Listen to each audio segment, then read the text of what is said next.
Friends, welcome back to our YouTube channel GK with me. तो आज के इस क्लास में हम पढ़ना स्टार्ट करेंगे टीचिंग सपोर्ट सिस्टम के बारे में, या फिर हम इसको टीचिंग लर्निंग मटेरियल के नाम से भी जान सकते हैं। तो ये हमारी क्लास रहेगी इस टॉपिक पर, ठीक है। तो आप लास्ट तक इस वीडियो में बने रहिएगा, आपके लिए ये क्लास बहुत यूज़फुल रहने वाली है।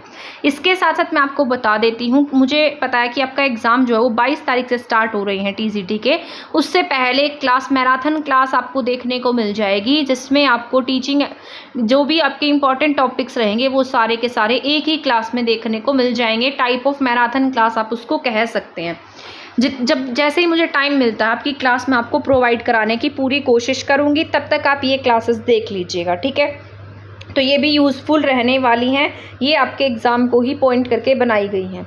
तो सबसे पहले अगर हम बात करते हैं टीचिंग सपोर्ट सिस्टम की, इसमें हम पढ़ने वाले हैं traditional, modern and ICT base. आपको पता है ICT का जो टॉपिक है वो आपके सिलेबस में भी दिया गया है, और ये PRT में भी दिया गया था, TCT में भी दिया गया है। जितने भी एग्ज़ाम्स होते हैं सभी के पॉइंट ऑफ व्यू से ये टॉपिक आपका इम्पोर्टेंट है। इसको हम हिंदी में अगर बात करें तो शिक्षण सहायक प्रणाली, परंपरागत, आधुनिक, ICT आधारित, ठीक है। तो ये हमारा टॉपिक है आज का। सबसे पहले यहाँ पर मैंने लिखा है पाठ को ठीक से समझने के लिए एक शिक्षक जिन जिन सामग्रियों का प्रयोग करता है वह शिक्षण सामग्री या शिक्षण अधिगम सहायक सामग्री कहलाती है। जैसा इस लाइन का बहुत ईजी सा मतलब है कि मान लीजिए अगर आप टीचर बनने जा रहे हैं और आपको स्कूल में पढ़ाना है, लेकिन अगर आपको स्कूल में पढ़ाना है तो आप क्या चाहेंगे कि आप बच्चों को बहुत आसान भाषा में समझा सकें, ठीक है, इजी मेथड से आप बच्चों को पढ़ा सकें। तो उसको पढ़ाने के लिए आपको जिन भी सामग्रियों की ज़रूरत होती है, जिसमें मटेरियल की ज़रूरत होती है, उसे ही हम किसके नाम से जानते हैं? शिक्षण अधिगम सहायक सामग्री के नाम से जानते हैं। टीचिंग लर्निंग सपोर्ट मटेरियल के नाम से जानते हैं, जो आपकी टीचिंग को आसान बना देता है, ठीक है। इस लाइन का मतलब सिर्फ इतना सा है। आई होप आपको ये समझ में आया होगा। इसके बाद अगर हम नेक्स्ट पॉइंट की बात करते हैं, शिक्षण प्रक्रिया में शिक्षक को सहायता देने वाली सामग्री को शिक्षण सहायक सामग्री कहते हैं। तो इसका मतलब क्या है? शिक्षण प्रक्रिया में, यानी कि जो आप टीचिंग करते हैं, जो आपका टीचिंग प्रोसेस है, उसमें शिक्षक को सहायता देने वाली, यानी कि टीचर को जो सहायता देती है, जो भी मटेरियल उसको हेल्प करते हैं, उसे हम शिक्षण सहायक सामग्री के नाम से जानते हैं। इंग्लिश में भी मैंने लिख दिया है ताकि आपको इसको समझने में दिक्कत ना आए। The material that support the teacher in the teaching process is called teaching ads. आपसे पूछा जा सकता है, ऊपर क्वेश्चन बनाकर देगा कि टीचिंग एड्स क्या होती हैं। तो ऐसा मटेरियल जो सपोर्ट करता है टीचर को, किसमें? उसके टीचिंग प्रोसेस में, उसे ही हम किसके नाम से जानते हैं? टीचिंग एड्स के नाम से जानते हैं। शिक्षण क्रिया में रोचकता प्रदान करने के लिए जिस सामग्री का उपयोग एक शिक्षक द्वारा किया जाता है उसे सहायक सामग्री कहा जाता है, ठीक है। तो जिसका भी यूज़ किया जाएगा उसे क्या कहेंगे? सहायक सामग्री कहेंगे।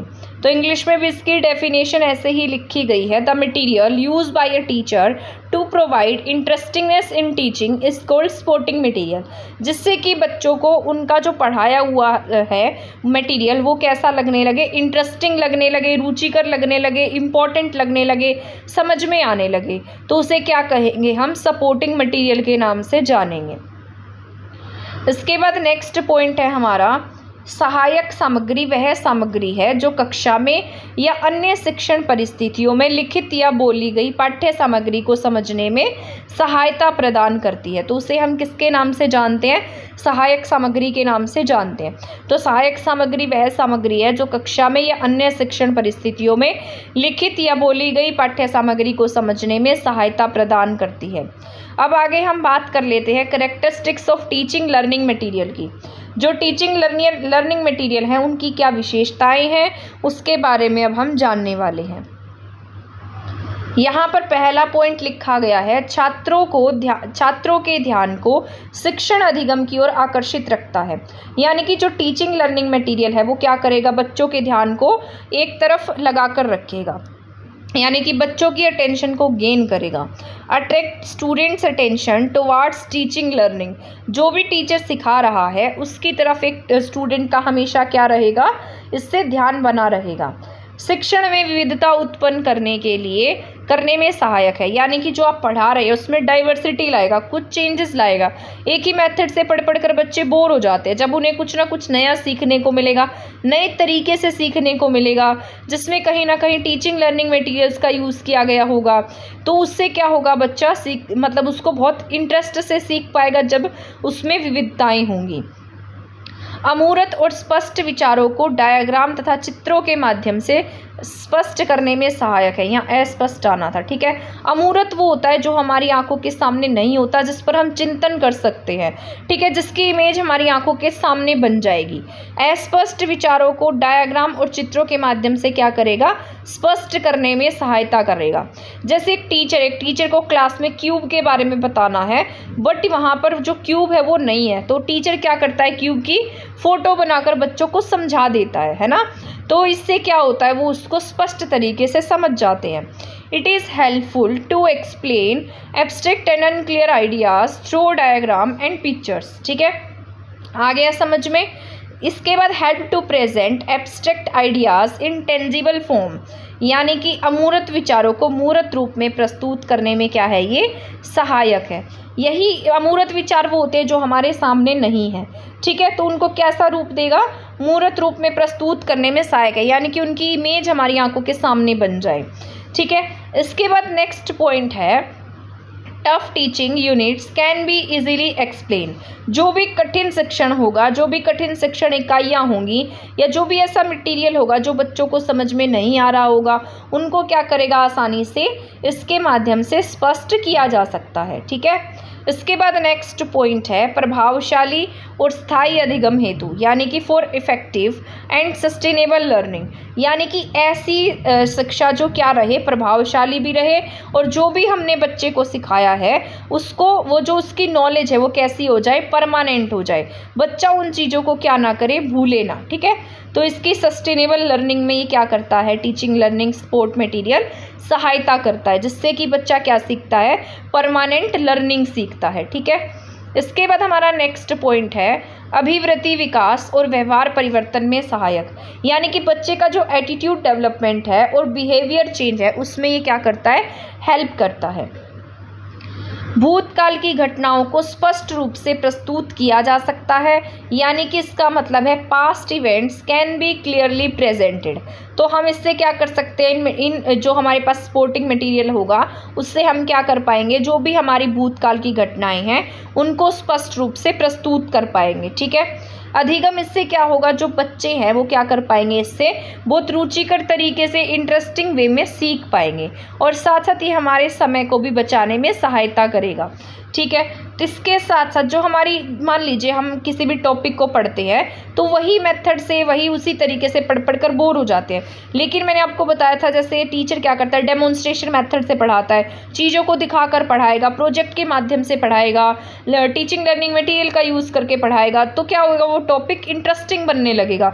जैसे आपको भी अब पढ़ाया जाता है तो मान लीजिए फ़ोटोज़ वगैरह देखकर पढ़ाया जाए, ठीक है, तो उससे क्या होता है, आपके माइंड में एक इमेज बन जाती है और आपको वो टॉपिक्स क्या लगने लगते हैं, इंटरेस्टिंग लगने लगते हैं। आपकी नीरसता क्या हो जाती है, उससे ख़त्म हो जाती है, कठिनता जो है वो समाप्त होने लगती है। इसके बाद हमारा नेक्स्ट पॉइंट है छात्रों का पर्यावरण और सामाजिक वातावरण के साथ प्रत्यक्ष अंतःक्रिया का अवसर प्रदान करती है।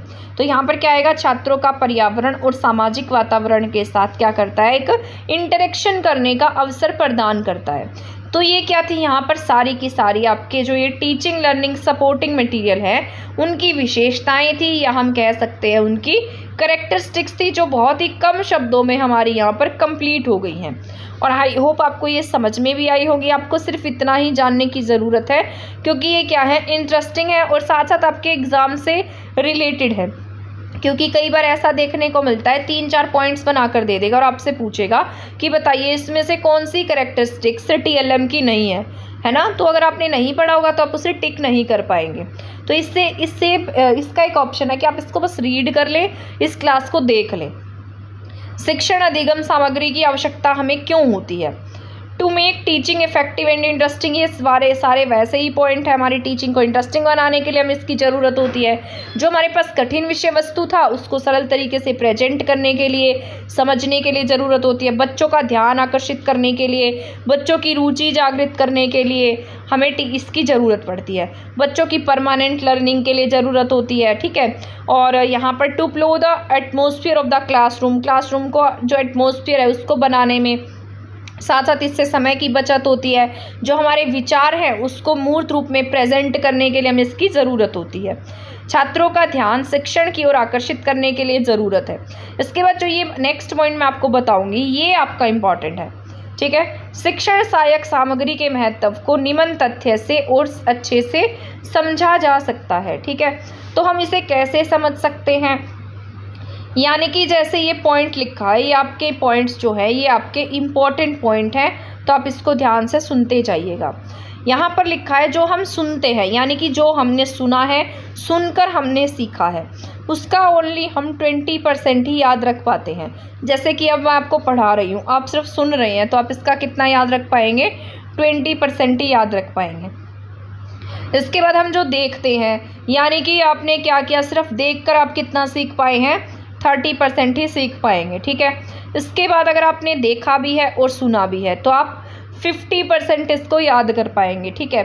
अब यहाँ पर अगर मान लीजिए आपने देखकर, सुनकर और बोलकर सीखा है तो आप उसका 90% याद रख पाएंगे। इसका सिंपल सा मीनिंग ये हो गया कि जितना ज़्यादा आप अपनी जो आपकी ये ज्ञान इंद्रियाँ हैं इनको इन्वॉल्व करेंगे उतना ज़्यादा सीख पाएंगे, ठीक है। जितनी ज़्यादा सेंसेस का यूज़ करेंगे उतना ज़्यादा सीख पाएंगे। तो ये आपका था इम्पॉर्टेंट पॉइंट, ठीक है। आई होप आपको ये समझ में आया होगा। इसके बाद हमारा नेक्स्ट पॉइंट है टाइप ऑफ टीचिंग एड्स। हमारे पास टीचिंग एड्स जो हैं वो 2 टाइप्स के होते हैं। The first one is traditional teaching ads material and the second one is modern ICT based. तो इनके बारे में भी आपसे पूछा जा सकता है कि बताइए इसमें से कौन सा परंपरागत शिक्षण सहायक सामग्री का हिस्सा है या इसका हिस्सा नहीं है। तो इसको अब आप ध्यान से सुनते जाइएगा, ठीक है। क्लास बहुत लेंथी नहीं है, छोटी सी क्लास है और इम्पोर्टेंट है, सुन लीजिएगा। तो यहाँ पर लिखा है पहला पॉइंट क्या है, ट्रेडिशनल टीचिंग एड्स मटेरियल, और इसके साथ साथ यहाँ पर जो मॉडर्न बेस्ड है, यानी कि जो ICT है जो आजकल आपको देखने को मिलती है। तो यहाँ पर अगर हम बात करते हैं ट्रेडिशनल टीचिंग एड्स मटेरियल की, तो इसको कहते हैं परंपरागत शिक्षण सहायक सामग्री, ठीक है। तो परंपरागत शिक्षण सहायक सामग्री में उन सभी शिक्षण सहायक सामग्री को शामिल किया जाता है जो शिक्षण में शिक्षकों द्वारा पारंपरिक रूप से उपयोग किया जाता रहा है, ठीक है। तो यानी कि परंपरागत, आपको पता है ट्रेडिशनल क्या होता है, ट्रेडिशन क्या होता है, जिसको हम बहुत टाइम से फॉलो करते हुए आ रहे हैं। तो ऐसे ही शिक्षण सहायक सामग्री में जो परंपरागत तरीके हैं, ऐसे तरीके हैं, ऐसी सामग्री है जिसको हम बहुत टाइम से यूज़ करते आ रहे हैं। जैसे ब्लैक बोर्ड का यूज़ हम बहुत टाइम से करते आ रहे हैं, जो ये चौक होते हैं इनका यूज़ करते आ रहे हैं, है ना। तो इसको हम किस में शामिल कर सकते हैं, परंपरागत शिक्षण सहायक सामग्री में शामिल कर सकते हैं, ठीक है। इसके बाद यहाँ पर traditional teaching ads include the following. तो यहाँ पर जो ट्रेडिशनल मेथड्स हैं उसमें क्या क्या शामिल किया गया है। तो जैसे ब्लैक बोर्ड है, ये मैंने आपको भी बता ही दिया है। इसके साथ जैसे आपकी टेक्स्ट बुक होती हैं, आपकी पढ़ने की पुस्तकें होती हैं, चार्ट होते हैं, पिक्चर्स होती हैं, पोस्टर्स हैं, मैप है, एटलस है, पज़ल है, जो भी आपको यहाँ पर ऑफलाइन मोड में देखने को मिलती है, जिसको आप महसूस कर सकते हैं, टच कर सकते हैं, ठीक है। वो किस में आएंगी, ट्रेडिशनल मेथड्स में आएंगी। जैसे ग्लोब्स है, क्विज़ है, स्टोरी है, एक्टिंग है, डिक्शनरी है, टॉयज़ है, ये सब किसका हिस्सा है, ट्रेडिशनल टीचिंग एड्स का हिस्सा है, ठीक है। तो अगर आपसे पूछा जाए कि इसमें से कौन सा ट्रेडिशनल टीचिंग एड्स का हिस्सा नहीं है, तो आप इजीली अब उसको टिक कर पाएंगे, ठीक है। ट्रेडिशनल यानी कि जो पुराने मेथड्स हैं, जो पुराने हमारे पास मटेरियल है, जिनका यूज़ हम बहुत टाइम से करते आ रहे हैं।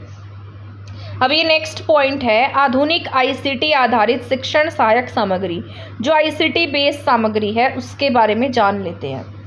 जैसे कंप्यूटर है, इंटरनेट है, लैपटॉप है, इलेक्ट्रॉनिक नोटबुक्स हैं। तो आजकल आपको देखने को मिल रही है इलेक्ट्रॉनिक नोटबुक्स, ठीक है। कंप्यूटर से बच्चे सीखते हैं, इंटरनेट हो गया, लैपटॉप हो गया, ठीक है, कंप्यूटर एजुकेशनल गेम्स हो गई, ऑनलाइन डिक्शनरी हो गई, ऑनलाइन इंसाइक्लोपीडिया हो गया। तो ये सब क्या हैं आपके, ये सब के सब आपके यहाँ पर जो मतलब एक तरीके से आईसीटी बेस्ड मटेरियल है। पिक्चर्स डिक्शनरीज हो गई, ऑनलाइन टेक्स्ट बुक हो गई, ई बुक्स हो गई, audio video, power point slide, educational games, projector, smart board, white board, ये सब क्या है आपके आईसीटी बेस हैं या फिर मॉडर्न जो मॉडर्न मटेरियल है। ठीक है, मॉडर्न टीचिंग लर्निंग मटेरियल आप उसको कह सकते हैं। अब यहाँ पर ट्रेडिशनल टीचिंग एड्स में आपको यहाँ पर ऑडियो एड्स देखने को मिलेंगी, विजुअल एड्स देखने को मिलेंगी, ऑडियो विजुअल देखने को मिलेंगी और एक्टिविटी बेस देखने को मिलने वाली हैं। अगर हम श्रव्य की बात करते हैं तो आप सभी को पता है श्रव्य सामग्री वो होती है जिसको हम केवल सुन सकते हैं, जैसे रेडियो है, टैप रिकॉर्डर है, लाउड स्पीकर है। तो ये कैसे हैं जिसको सिर्फ हम सुनकर प्राप्त कर सकते हैं। मैंने बताया था ना, सुनकर आप ओनली 20% ही याद रख पाते हैं। अब यहाँ पर दृश्य श्रव्य सामग्री का मैंने आपको बताया था 30% याद रख पाएंगे, दृश्य श्रव्य दोनों को मिलाएंगे तो 50% याद रख पाएंगे, और सभी को मैच करेंगे और बोलकर सीखेंगे तो 90% याद रख पाएंगे। ठीक है, अभी मैंने आपको बताया था ना। तो अगर हम बात करते हैं दृश्य की, तो केवल जिसको हम देख सकते हैं, जैसे आपके पास चार्ट है, पिक्चर्स है, ग्राफ है, ग्लोब है, ब्लैक बोर्ड है, बुलेटिन बोर्ड है, ये सब क्या है, दृश्य सामग्री है। अगर हम दृश्य श्रव्य की बात करते हैं तो दृश्य श्रव्य में देखने के साथ साथ जिनको हम सुन भी सकते हैं, जैसे टीवी है, जैसे कंप्यूटर है, जैसे साउंड मोशन पिक्चर्स हैं, इनको हम देख भी सकते हैं और सुन भी सकते हैं। अब इसके बाद एक्टिविटी एड्स की बात कर लेते हैं, जिसे देखने और सुनने के अलावा करके दिखाया जाता है। वो सब किस में शामिल होता है, क्रियात्मक साधन में, एक्टिविटी बेस में शामिल होता है। इसको करके बच्चा सबसे ज़्यादा सीख पाता है, क्योंकि यहाँ पर बच्चा एक्टिविटी में इन्वॉल्व होता है। जैसे रोल प्ले से हम सिखाएंगे बच्चे को, ठीक है, वर्किंग इन लैब में काम करके सिखाएंगे, म्यूज़ियम में टूर्स ले जाएंगे बच्चों के, हिस्टोरिकल टूर लेकर जाते हैं हम, है ना, ऐसे पिकनिक पर भी लेकर जाते हैं। तो हम बच्चों को वहाँ पर क्या करते हैं, सिखा रहे हैं। यहाँ पर बच्चा खुद से एक्टिविटी करके सीख रहा है, तो यहाँ पर बच्चा सबसे ज़्यादा सीख पाता है। तो ये सारा का सारा टॉपिक जो था ये आपका रिलेटेड था टीचिंग लर्निंग सपोर्ट मटेरियल से, या फिर हम इसको TLM भी कह सकते हैं, जिसमें हमने ट्रेडिशनल मेथड्स, मॉडर्न मेथड्स, इन दोनों के बारे में जाना है। मैं ऐसी उम्मीद कर रही हूँ ये क्लास आपके लिए यूज़फुल रही होगी, आपने इसको ध्यान से सुना होगा और आपके एग्ज़ाम के पॉइंट ऑफ व्यू से इंपॉर्टेंट रही होगी। तो आप इस क्लास में बने रहिएगा। नेक्स्ट क्लास में आपको मैराथन क्लास देखने को मिलने वाली है, तो आप चैनल के साथ बने रहिएगा। ठीक है, मिलेंगे नेक्स्ट क्लास में, नेक्स्ट वीडियो में, नेक्स्ट कंटेंट के साथ। तब तक आपका धन्यवाद, और वीडियो को शेयर कर देना अगर आपको अच्छी लगे तो, और चैनल को सब्सक्राइब नहीं किया है तो प्लीज़ आप इसे सब्सक्राइब भी कर लीजिएगा। तब तक के लिए थैंक यू, धन्यवाद।